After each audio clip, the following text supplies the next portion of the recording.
Right, pretty excited that I'm done with my gusset now. I've decreased my stitches all the way back down to where I have the original number that I cast on, so I have 36 on each needle. And now I'm just going to go ahead and start the same established ribbing pattern on the back that I have going on the front side. So for me, that's a knit 4, purl 2, knit 4, purl 2. Except the last purl, the purl section on the ends, I've just got one here, and then I've got one on this other side because I wanted it to be symmetrical on the right and left side. So in order to carry on in my established pattern, I will begin this back of the leg needle. Well, it's the back of the leg needle. It used to be the bottom of the foot needle. But I'm going to begin the back of the leg needle here with a purl. Oh, I'm kind of fumbling around here. So I'll begin this with a purl stitch so that I'm going to keep going with my established pattern. So you'll want to just consider how to make yours continuous all the way around as well. And again, for me, the stripes end up being whatever the stripes end up being, and I'm not too concerned about that. Let me double check that I've done the right thing here. Purl 1, knit 4, purl 2. Okay. Now I'm just going to go along, and because I have a 6 stitch repeat, it'll work out and join up correctly on the other side. Then all we're going to do is continue knitting round and round and round until you have, well, depending on what kind of bind off you choose to do, we're going to knit round and round until we have about 3 times the diameter of the sock. So instead of trying to just wrap it around and guess, I usually just leave myself a good 3 or 4 feet, honestly, to do my sewn bind off. I like to have a stretchy bind off at the top, and we'll get into that in a few minutes. Well, actually, it'll take me more than a few minutes to knit the leg, and it will take you more than that too. But you just carry on knitting, as either knit the leg up as high as you prefer, and keeping in mind that you can try on your sock if it's for you or someone in your household. 6 or 7 inches is usually pretty standard unless you're just looking for an ankle sock, and that's fine if you are. I'm gonna knit until I almost run out of yarn. I have used a great deal of what I have, at least half, maybe more. This, it looks bigger than it is. It's really kind of squished down. So I'm just gonna continue knitting the leg, and I'll show you how it looks in a little bit. Okay, I'm pretty excited. I've knitted the foot, the heel flap there on the bottom, and created that cushioning. We've turned the heel, we've knitted the gusset all the way up, started the ribbing all the way around the back side, and knitted all the way several inches up the leg, and I have used every bit of that 50 grams in that first skein of yarn. Now I have gone around, I have about 4 or 5 feet of yarn left, and that's it. So I'm going to do what's called the EZ. The initials EZ are for Elizabeth Zimmerman. She was a master knitter. She's written several books. I mean, she's passed away now, but her daughter, I believe you can still buy some of her patterns and stuff through her daughter, Meg Swanson. So Elizabeth Zimmerman, I mean, definitely Google her. Was a pioneer in a knitting hero. I mean, that sounds funny, but really. So what I'm going to do is her sewn bind off, which creates a stretchy top, and I want that specifically because I normally don't knit the legs of my socks to be this long, but I just was digging the stripes, and I just kept going, and I thought, well, that's going to be pretty cool in my winter boots. So I'm kind of excited about that. And I just wanted to go and knit and knit and knit until I ran out of yarn. So that's one reason it's late in the day when I'm going to be uploading this video, is because I just kept knitting. So what I'm going to do now is I have about 4 feet of this yarn left, and I'm sure that's plenty. But I'm going to do the Elizabeth Zimmerman sewn bind off. So I'm just going to, I got my darning needle here. I'm just going to go ahead and thread that. And I have so much, so I'll double this over quite a lot.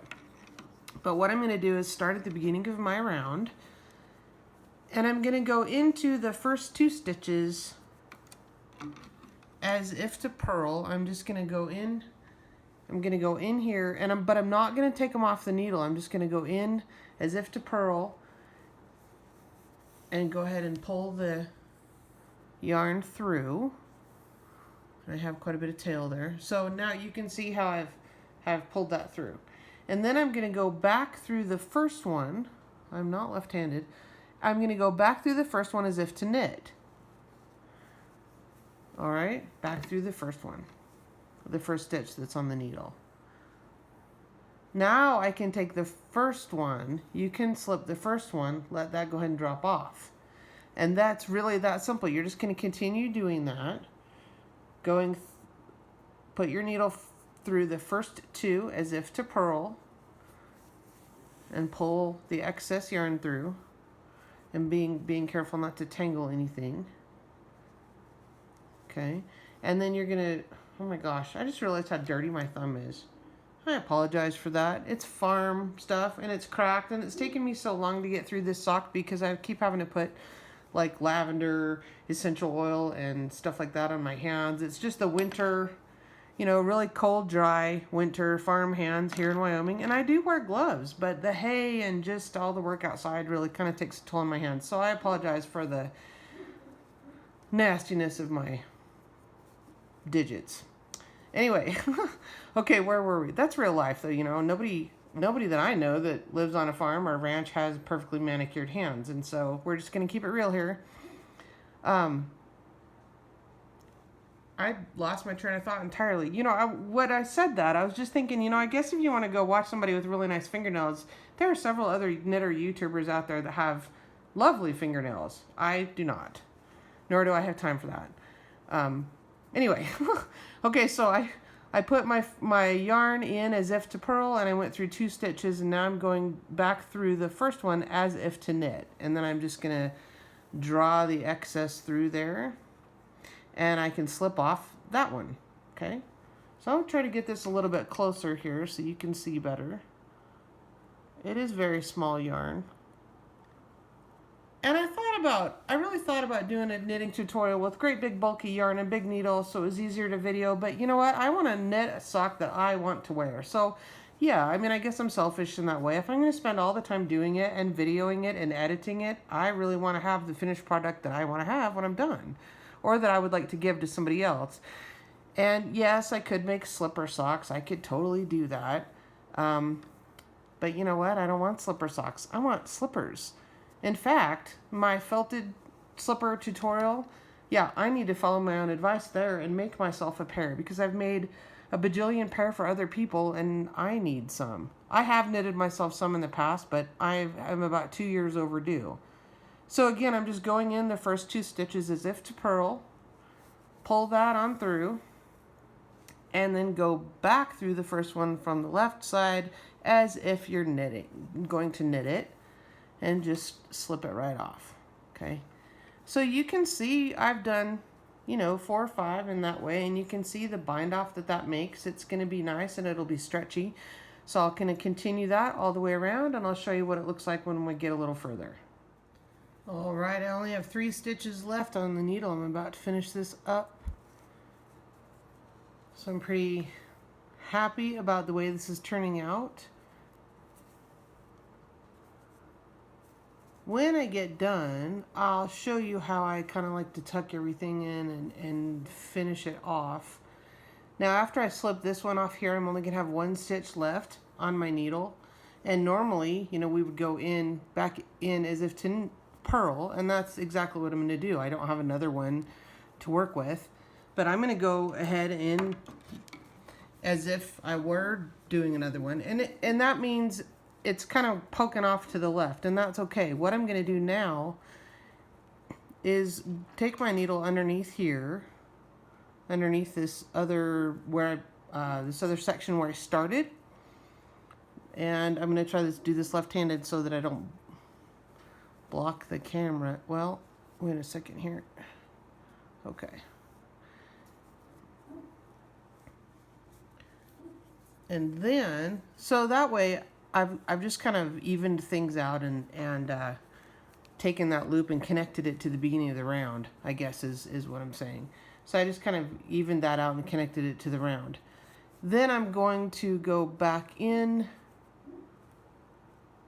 to the front right here where I began, and I'm going to come out and I'm just going to weave it in right underneath that top edge. I just am going to weave it in and out a few times to secure everything really well. Okay. And then I will trim this off here, and I'll probably I'll trim it off, and I'll take the darning needle and weave it down in those purl bumps on the back side, just so that it doesn't show and everything is nice and secure. But I'm really happy with that. I'm happy with that edge. I like that. I like how that looks, and it's stretchy enough and it's secure. It's stretchy enough to get it, you know, up and over my calf, and I'm really happy. I'm really happy with how my sock turned out. I hope you are too. So now all I need to do is weave in that edge, the end that I just finished, and then I'm going to go back and I'll turn the sock inside out, and I'll weave in this first end that I began with. And then I'll cast on sock number 2.